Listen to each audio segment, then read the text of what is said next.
Bonjour tout le monde. Donc, on va continuer notre série d'exercices. Donc, juste avant d'entamer la suite, je reviens un peu à l'exercice 1 parce que j'ai remarqué qu'il y avait une petite erreur qui s'était glissée. Donc, il y avait un chiffré donné par César et donc il fallait trouver le message en clair. Donc, on avait dit que le message en clair, c'était César Cipher. Et donc, K est égal à 15, bien entendu. C'est pas 11, mais c'est 15, puisque R, donc C, c'est 2, R, c'est 17, donc 2 plus 15, c'est 17, et donc ce qui vous permettra d'avoir la solution directement. Donc ça, c'est juste pour clore cet élément-là. Et donc, maintenant, on passera à la suite de la série.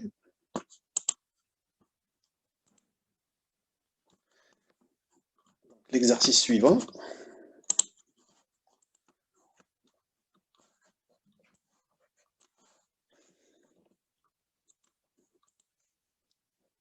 Donc, c'est l'exercice 6. Donc, voici l'énoncé. Donc, on a un Z30. Donc là, c'est ce que j'avais dit l'autre fois. Donc, c'est pas forcément qu'on travaille toujours sur 26. On peut travailler sur n'importe quel groupe ou anneau.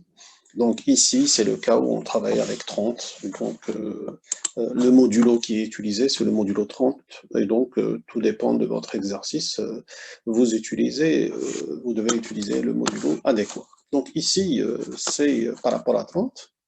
Alors, la première question, elle vous dit d'énumérer tous les éléments de Z30 qui sont inversibles. Donc là, ça veut dire que vous avez tous les éléments qui existent dans Z30, donc ils sont affichés, donc 0, 1, 2, 3 jusqu'à 29. Et la première question, ça consiste à trouver tous les éléments qui sont inversibles. Et bien entendu, par la suite, vous devez calculer ensuite, vous devez calculer l'inverse de chaque élément, trouvé en 1. Donc là, ça veut dire que vous allez trouver une liste d'éléments. Donc cette liste d'éléments, pour chaque élément, il faut lui calculer son inverse. Alors, ensuite, la troisième question. Donc ça, c'est un préalable au départ.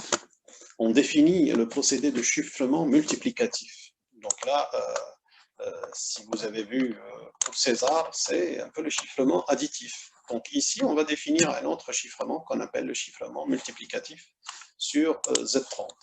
Alors, comment il est défini? Il est défini de la manière suivante. Donc, la fonction encryption, c'est-à-dire encrypté, A, ce qui veut dire la clé, et ça, c'est X à chiffrer. Donc, pour chiffrer X avec la clé A, on doit avoir ceci, A fois X modulo 30. Donc, c'est comme ça qu'on chiffre un élément. Alors, on vous dit, la première des choses, calculer le nombre de clés possibles. Ensuite,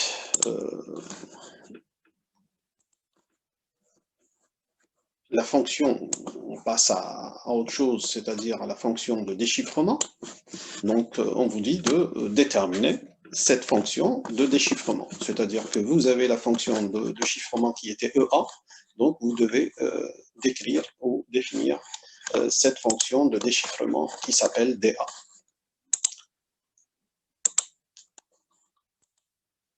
Ensuite, vous avez un alphabet donc, qui est codé de 0,1 jusqu'à 29. Et donc, c'est l'alphabet classique, plus on a rajouté de la ponctuation, c'est-à-dire qu'on a rajouté le point-virgule, c'est le 26, le point, c'est le 27, la virgule, c'est le 28, et l'espace, c'est-à-dire le blanc, c'est 29.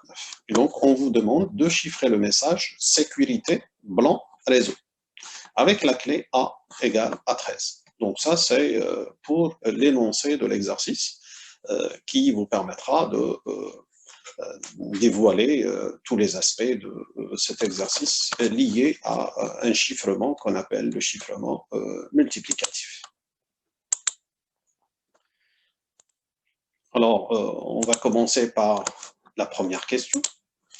Donc, on vous dit énumérer tous les éléments inversible de Z30. Alors, ça veut dire quoi? Ça veut dire que vous allez donner toute la liste des éléments. Donc, intuitivement, comment on peut faire les choses. Donc, intuitivement, l'idée, elle est toute simple. C'est quoi? C'est, vous prenez 30. 30, c'est pas un nombre premier. Et donc, ce qu'il faut faire, c'est vous allez décomposer 30 en produit de nombres premiers. Donc, essayez de trouver ça. Donc, normalement, c'est très facile à faire.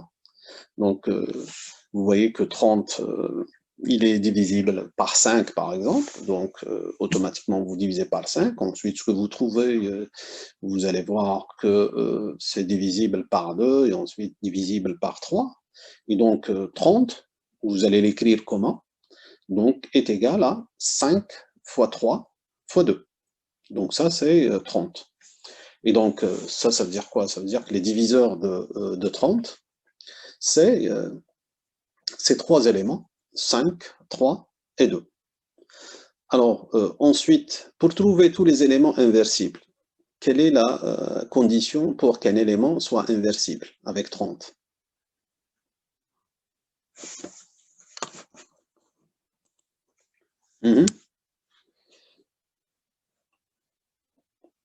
Le PGCD, Ziram, oui, c'est bon. Donc, le PGCD de A et de 30, qui doit être égal à 1. Et donc, les éléments donc, qui vont être, je dirais, inversibles dans Z30, ça veut dire qu'il faut éliminer tous les éléments qui ont un PGCD avec 30, or qui est différent de 1. Donc ça, c'est quoi? Les diviseurs de 30, c'est quoi? C'est 2, 3 et 5. Donc l'idée, elle est toute simple. Il suffit d'écrire tous les éléments. Donc vous commencez par tous les éléments. Donc 1, 2, 3, 4, etc. Donc tout ça, c'est les éléments jusqu'à arriver à 29. Et vous commencez à barrer les éléments qui ne sont pas inversibles. Lesquels? Donc 5, il n'est pas inversible, puisque c'est PGCD entre 30 et 5, c'est 5, qui est différent de 1. Donc vous éliminez le 5. Et ensuite, qu'est-ce qu'il faut éliminer? Il faut éliminer tous les multiples de 5, ça va de soi. Pourquoi? Parce que tous les multiples de 5, ils ont un diviseur qui est le 5. Et donc automatiquement, ça va s'éliminer de facto. Ensuite, deuxième étape, vous éliminez le 3 et tous les multiples de 3. Et à la troisième étape, vous éliminez le 2 et tous les multiples de 2. Et donc, par la suite, ça vous permettra d'obtenir automatiquement tous les éléments sont inversibles. Donc, tous les éléments qui sont premiers. Donc, les éléments premiers, c'est de facto. C'est automatiquement les éléments qui sont premiers, automatiquement, ils sont de facto. Donc, j'ai donné la méthodologie pour essayer d'éliminer les éléments sans faire beaucoup de calculs. Donc, le seul calcul à faire, c'est quoi? C'est juste trouver les facteurs de 30 et ensuite éliminer les facteurs de 30 et tous les multiples de facteurs de 30. Et donc, ça, c'est de la sorte, ça vous permettra d'éliminer tous les éléments et donc vous allez obtenir la liste de tous ces éléments-là. Donc, vous allez voir ici qu'effectivement, vous allez obtenir tous ces éléments-là qui sont automatiquement divisibles, qui ont un PGCD qui est égal à 1. Et donc, ça nous permettra d'énumérer tous les éléments qui sont inversibles par 30. Et donc, à partir de là, on va passer à la question suivante. Donc, la question suivante, c'est quoi? C'est que calculer l'inverse dans Z30 de tous les éléments trouvés en 1. Ça veut dire que cette liste que vous avez trouvée précédemment, donc dans la question précédente, alors vous avez 1, l'inverse de 1, c'est trivial, c'est 1.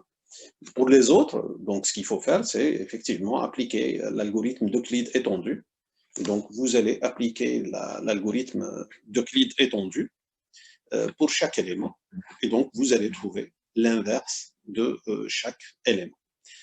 Commencez par exemple par 7 et appliquer l'algorithme d'Euclide étendu. Ça vous permettra d'obtenir l'inverse de 7 par rapport à 30, et donc ce qui vous permettra d'avoir l'inverse de 30.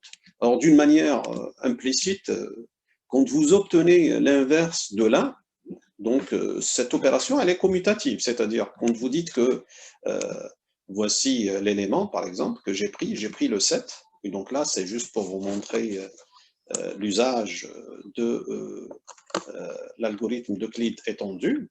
Donc vous avez les éléments en question, et donc vous allez appliquer au fur et à mesure. Regardez ce qui se passe là, j'applique donc au fur et à mesure. Alors ici, regardez, je m'arrête. Pourquoi?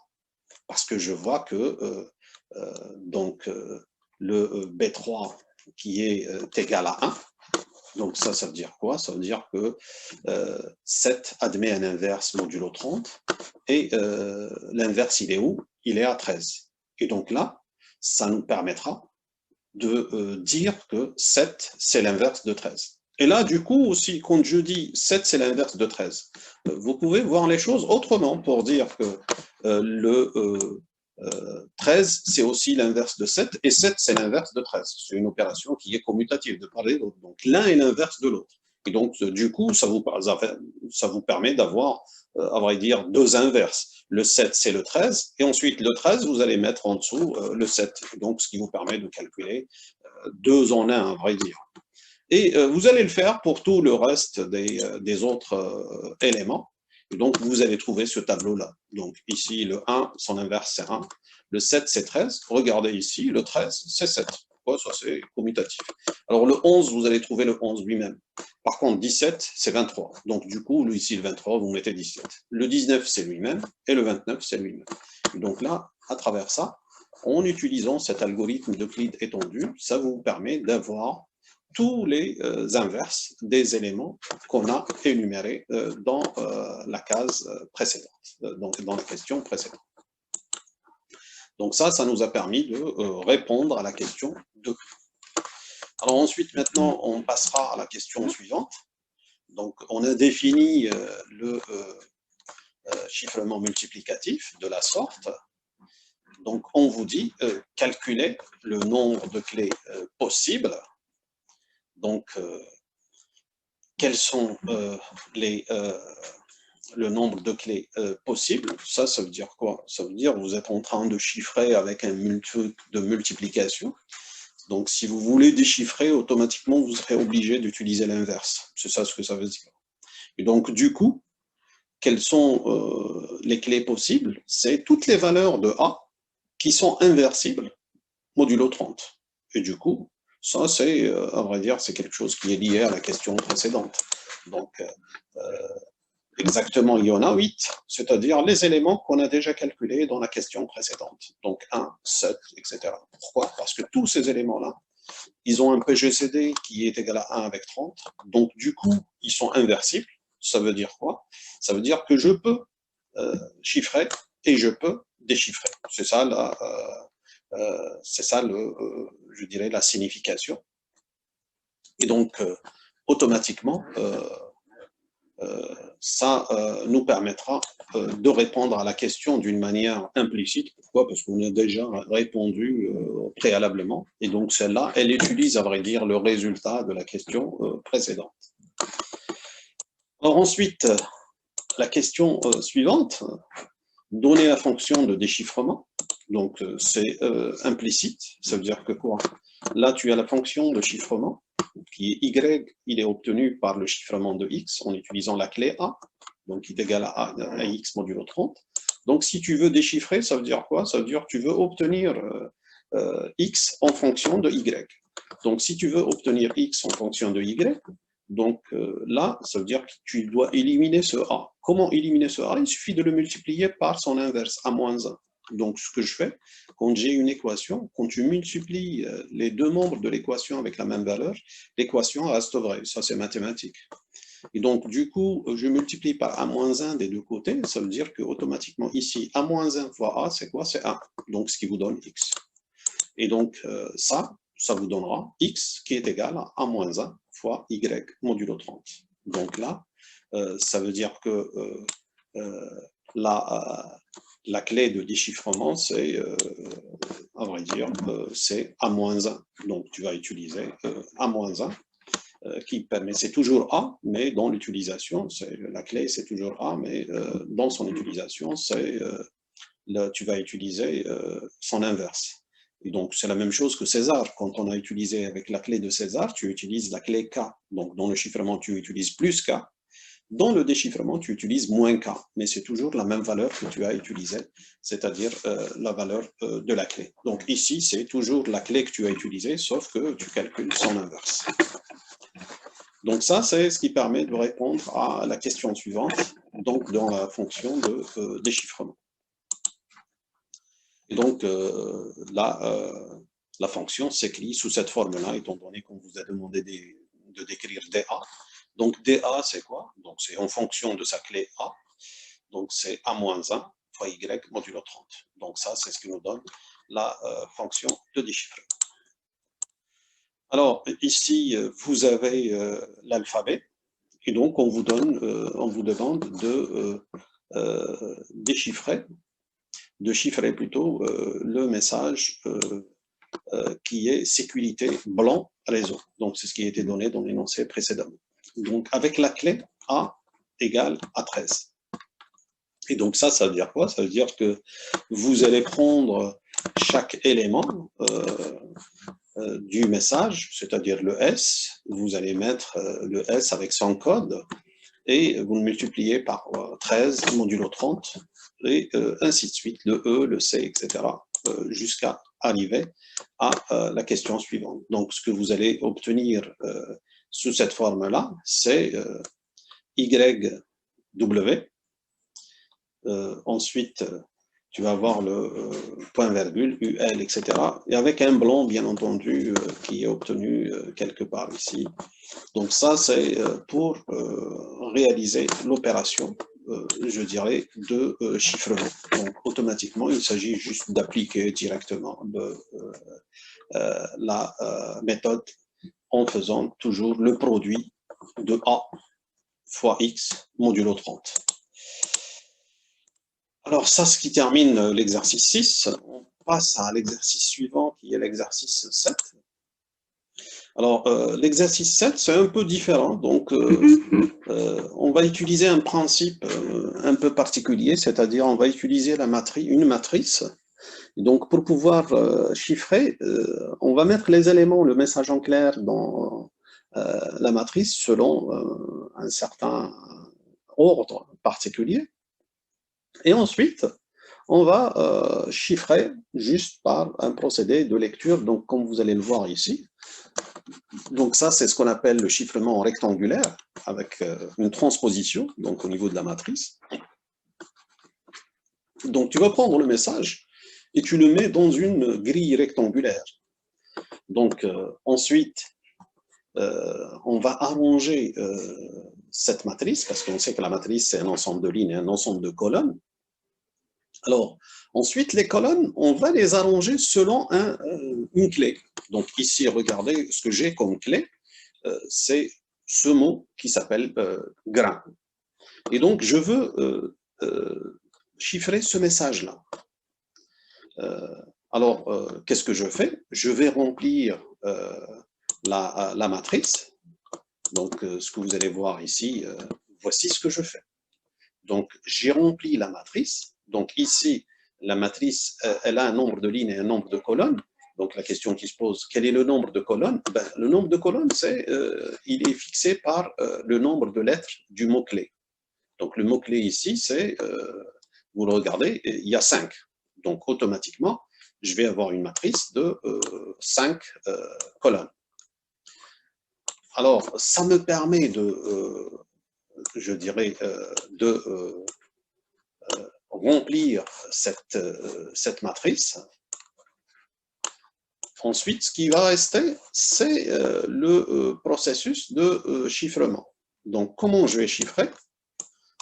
Pour pouvoir chiffrer, regardez ce que j'ai fait. Puisque dans le texte, on vous dit c'est la transposition au niveau de la matrice. Donc, qu'est-ce que je vais faire?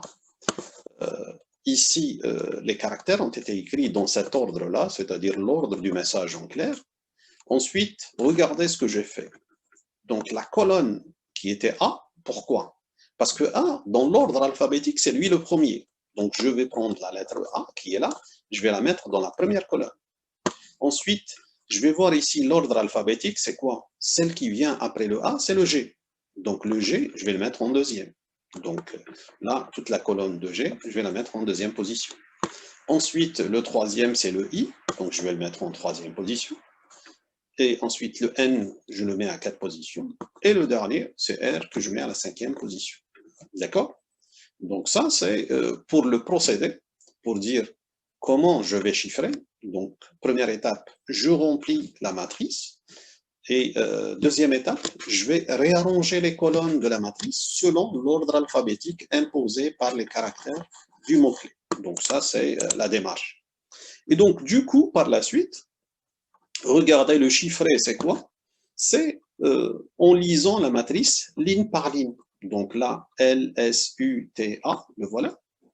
Ensuite, S, L, P, E, E, le voilà, et ainsi de suite. Donc, vous avez l'ensemble, je dirais, des éléments qui sont utilisés et qui permettent effectivement de réaliser cet arrangement. Donc ça, c'est dans ce sens que les choses ont été faites.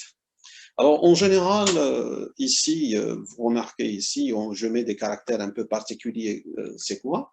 Ça, c'est le cas particulier quand vous avez, parce que là, vous avez une matrice, donc il y a un nombre de colonnes, et quand vous faites le remplissage, si votre matrice, votre message, il est un multiple du nombre de colonnes, c'est vrai que vous allez remplir un certain nombre de lignes. Si ce n'est pas un multiple, automatiquement, comme c'est le cas ici, donc il reste 2 cases qui sont libres. Alors en général, dans certains cas, on met des caractères un peu spécifiques, c'est-à-dire du style XX ou bien WW, etc. Là, ici, ce qu'on a mis, on a mis A entre parenthèses et B entre parenthèses pour dire que ça va remplacer, à vrai dire, des blancs. C'est ça ce que ça veut dire, pour dire que ça ne font pas partie du message. Et donc ça, c'est ce qui est donné pour la méthode qui vous permet de chiffrer un message. Alors, donc, on vous demande de, ça c'est, j'ai montré comment faire les choses, on vous demande de décrire comment Alice peut chiffrer un texte en ayant la clé, cela va de soi, ça veut dire qu'elle a sa clé et elle veut, je dirais, chiffrer un texte, donc décrire, à vrai dire, la méthode que je viens de dire maintenant, avec des phrases courtes qui vous permettront d'exprimer un peu cette méthode de chiffrement, c'est-à-dire comment on fait les choses au niveau de cette méthode qui est la méthode rectangulaire de transposition, c'est-à-dire qui utilise une matrice pour pouvoir chiffrer les textes. Donc, quelle est votre proposition alors?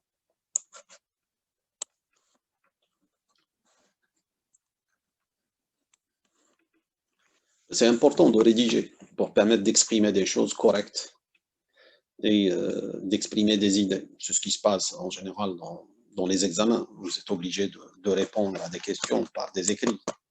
Et donc, il faut à tout moment être capable de pouvoir rédiger des choses pour exprimer la solution que vous ayez en tête et qu'elle soit compréhensible par le lecteur par la suite. Donc ici, la démarche, elle est très simple. Première étape, c'est quoi? Donc, on écrit le mot-clé, donc dans la première ligne, ce qui nous permet de, à vrai dire, d'avoir déjà le nombre de colonnes. Donc, pour savoir où est-ce que je vais m'arrêter. Parce que là, quand je dis que je vais remplir par la suite la matrice, il faudrait définir quel est le nombre de colonnes. Donc, le nombre de colonnes, il est décrit par la taille du mot-clé. Et ça veut dire que j'écris le mot-clé au niveau de la première ligne. Donc, automatiquement, là où le mot-clé s'arrête, ça veut dire que c'est le nombre de colonnes qui vont s'arrêter. Ensuite, je vais, je connais déjà la colonne, le nombre de colonnes de la matrice. Donc, automatiquement, le nombre de lignes, c'est quoi? Je vais remplir à chaque fois les éléments du message. Quand le message s'arrête, ça veut dire que la matrice va s'arrêter à ce niveau-là. Et donc, ça nous permettra automatiquement de réaliser le remplissage. Aïchour, ce n'est pas 11 lettres. Hein, le message, ça peut être n'importe quelle taille. Ça, je ne le connais pas. Ici, on vous dit de décrire la méthode. Ce n'est pas de décrire l'exemple. Donc, c'est différent. On est en train de demander de décrire la méthode. Quand tu décris la méthode, ça veut dire que tu dis comment tu vas opérer. Alors, automatiquement, la première des choses, c'est quoi? C'est qu'on remplit la première, je dirais, ligne par le mot-clé, ce qui permet de déterminer le nombre de colonnes. Et ensuite, je vais remplir ligne par ligne jusqu'à épuiser tout le message. Alors, une fois que le message a été mis dans la matrice, qu'est-ce que je fais? Ben, en général, on réordonne automatiquement les colonnes selon l'ordre alphabétique du mot-clé. Et en dernière étape, donc il reste encore une étape, c'est le chiffré est obtenu par la lecture de la matrice ligne par ligne. Et donc c'est comme ça qu'on va obtenir le chiffré. Et donc là, c'est ce qu'il faut écrire.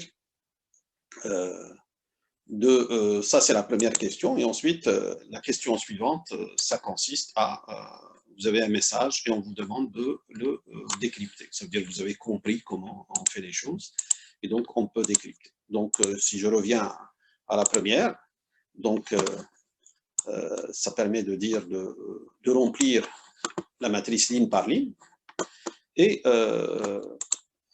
on va construire le chiffré. Donc, on fait un ordonnancement des colonnes de la matrice selon l'ordre alphabétique des caractères du mot-clé. Ensuite, on lit la matrice ligne par ligne. Et donc, ça, c'est ce qui vous permet effectivement de réaliser l'opération. Alors, la question suivante, c'est qu'on a vu le procédé de chiffrement. Maintenant, le procédé de déchiffrement, comment on le fait?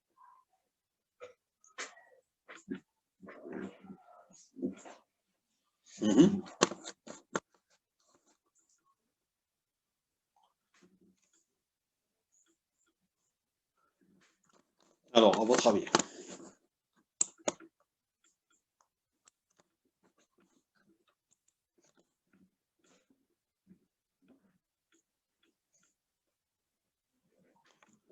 Le procédé de déchiffrement, ça veut dire que, d'une manière intuitive, c'est quoi? Vous allez faire le chemin inverse. Donc, on a fait le chemin de chiffrement. Donc, le chemin de déchiffrement, c'est quoi? C'est, vous allez faire le chemin inverse de ce qui a été fait. Donc, on commence par quoi?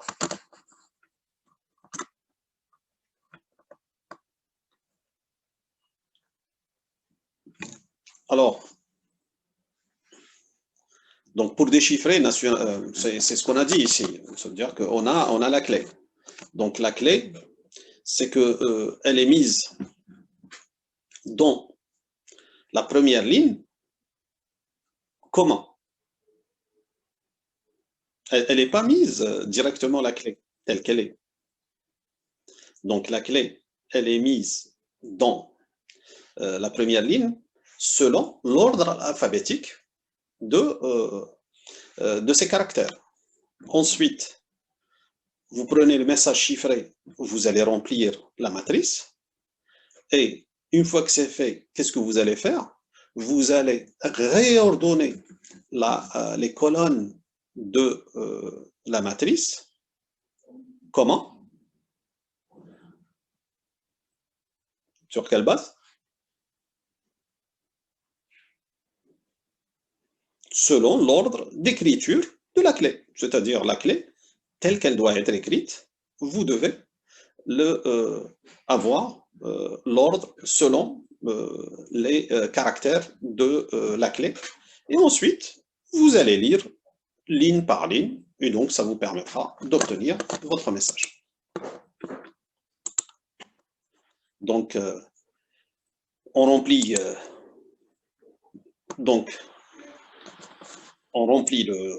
les éléments, et ensuite on va réordonner selon les caractères du mot-clé. Tout à l'heure, rappelez-vous, on a réordonné parce qu'on avait le mot-clé, donc les caractères du mot-clé, et on a fait un ordre selon l'ordre alphabétique. Maintenant, on va faire l'inverse, c'est-à-dire qu'on avait l'ordre alphabétique, on va mettre l'ordre des caractères du mot-clé. Et ensuite, on va lire la matrice ligne par ligne, donc ce qui vous permet effectivement d'avoir le message clair correspondant.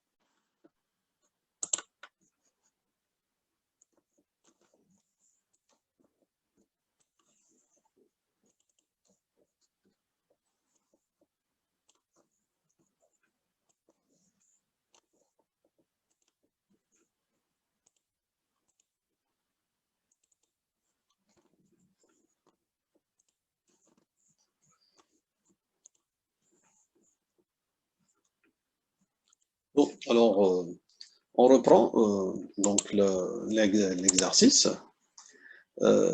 Là, ça veut dire que si vous avez compris effectivement ce qu'on a fait, donc avec la question 1 et la question 2, donc on vous demande de déchiffrer le message suivant qui a été obtenu par la clé USTHB. Donc vous avez votre message et vous devez déchiffrer ce message en utilisant la clé USTHB. Et donc là, ça veut dire quoi? Ça veut dire tout simplement que vous allez utiliser effectivement donc, ce qu'on a décrit dans la question 1 et 2, ça veut dire que vous avez compris le procédé, et donc vous êtes capable maintenant de déchiffrer, ce message-là, qui a été crypté avec la clé USTHB.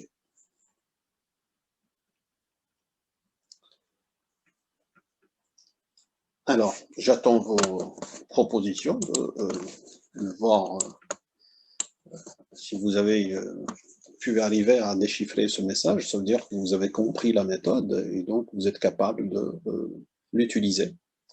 Donc, le même principe ici, vous avez USTHB, ça veut dire que c'est le nombre de colonnes, c'est 5, et donc il suffit de remplir le message, et ensuite faire ce qu'on vient de décrire dans la question précédente. Donc, ça vous permettra d'obtenir le message en clair.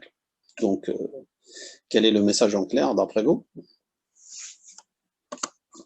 Donc, en appliquant juste la méthode, ça vous permettra d'obtenir le message en clair lié à ce message chiffré qu'on a donné.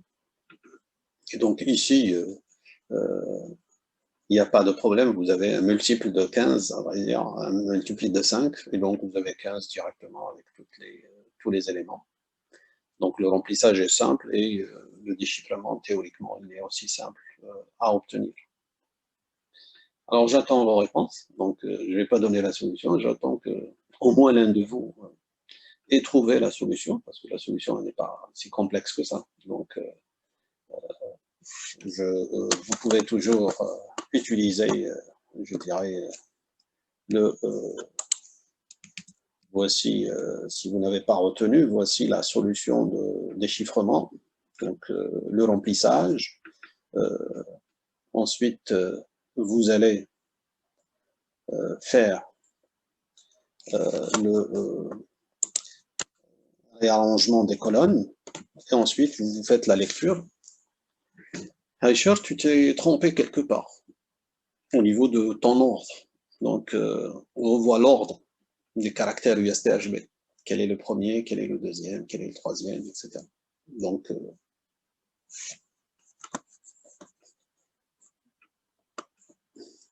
ouais, maintenant, il y a plusieurs qui ont répété, donc je vois il y a plusieurs qui ont pu répondre à la question. Donc, Ziram, Laqat, Sherif, etc. Donc, ils ont pu trouver la solution. La solution n'est pas, je dirais, très difficile à trouver. C'est très simple. Il suffit d'appliquer, je dirais, la solution telle qu'on l'a définie. Donc, regardez ce qui se passe. Donc, là, je mets USTHB dans l'ordre alphabétique. Donc, dans l'ordre alphabétique, c'est quoi? C'est le B, le H, le S, le T et le U. Et donc, je vais remplir la matrice par le chiffré tel qu'il est ici. Ensuite, qu'est-ce que je fais? Je vais réarranger selon je dirais, le mot-clé. Donc, je vais remettre ces colonnes dans l'ordre, c'est-à-dire U, S, T, H, B. Donc, U qui était à la dernière, je la mets à la première. Ensuite, le S qui était en troisième, il devient en deuxième, et ainsi de suite. Et donc, il suffit, par la suite, donc vous mettez les colonnes, vous leur changez de place. Ensuite, il suffit de lire. Donc, quand vous lisez ici, licence, GTR, USTHB. Donc, ça, c'est la solution par rapport à notre exercice. Donc, c'est la méthode qui a été définie comme étant la méthode de transposition de matrice. Donc, à chaque fois, on a la matrice, ensuite, on change les colonnes entre elles, etc. Donc, on transpose une colonne vers une autre, etc., selon un ordre qui est défini par le mot-clé. Et ça nous permettra de chiffrer, et ensuite, ça nous permettra le mécanisme inverse qui nous permet de déchiffrer le message. Et donc, le message en clair, c'est celui-là, licence, GTR, USTHB. Donc, grâce à ça, donc, à partir de ce chiffret-là, on obtient le message en clair équivalent.